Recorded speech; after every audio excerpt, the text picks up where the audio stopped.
હું ભાઈ ભાલાળા, ગામ ટીંબી, તાલુકો જાફરાબાદ. હું એક ખેડૂત છું. આજે મેં 16/3 એક નકલ લખી હતી જીતુભાઈ વાઘાણીને સરકારના અન્ય કચેરીમાં કે સરકાર મને ગાંજો વાવવાની પરમિટ આપે. કારણ કે આજે ઘઉં, જુવાર, બાજરી, તલ, મગફળી, કપાસ, અન્ય પાકોના ભાવ તળિયે બેઠા છે.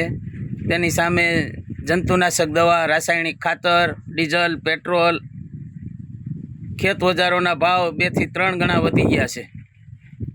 આ બાબતે અમને પોષણક્ષમ ભાવ ન મળતા, ખેડૂતોની બમણી આવક ન થતાં મેં સરકાર પાસે સરકાર માન્ય વાવેતરથી માંડીને વેચાણ સુધી ગાંજાની પરમિટ માગી હતી. તેમાં મને કલેક્ટરનો અને જિલ્લા ખેતીવાડીનો લેખિત પત્ર આવ્યો છે કે અમારા વિભાગમાં આવતું નથી.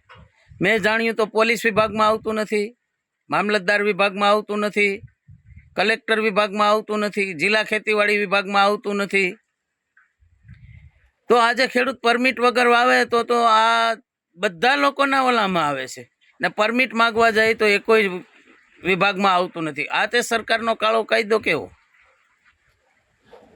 કે સરકારે પરમિટ વગર ગાંજો કોઈ ખેડૂત વાવે તો ગાંધીનગર સુધી ખબર પડી જાય. અને પરમિટ માગવી 3 મહિનાથી રજૂઆત કરીએ છીએ તો એક પણ વિભાગમાં આવતું નથી. પોલીસ વિભાગમાં નથી આવતું, મામલતદારમાં નથી આવતું, જિલ્લા ખેતીવાડી અધિકારીમાં નથી આવતું, કલેક્ટરમાં નથી આવતું. તો આવે કોના વિભાગમાં? અને વાવ્યો હોય ને પકડાણો હોય તો તરત બધા ઓલા રોજ ભૂંડની ઘોડે તરત ત્રાટકે છે. તો આજે ગામથી માંડીને ગાંધીનગર સુધી ખેડૂતો બાબતે મેં રજૂઆત કરી છે કે મારે સરકાર માન્ય તમારી દેખરેખ નીચે ગાંજાનું વાવેતર કરવું છે. તમારો કોઈ પણ ટેક્સ હોય હું ભરવા તૈયાર છું. તો આજે મારે પરમિટ જોઈએ છે ગાંજો વાવવાની. કારણ કે ઘઉં, તુવેર, ચણા, બાજરી, કપાસ, મગફળી વગેરે પાકોમાં પોષણક્ષમ ભાવ નથી આવતા. એને હિસાબે મારા કુટુંબ, પરિવારનું, બાળકોનું ભરણ પોષણ થવું મુશ્કેલ છે.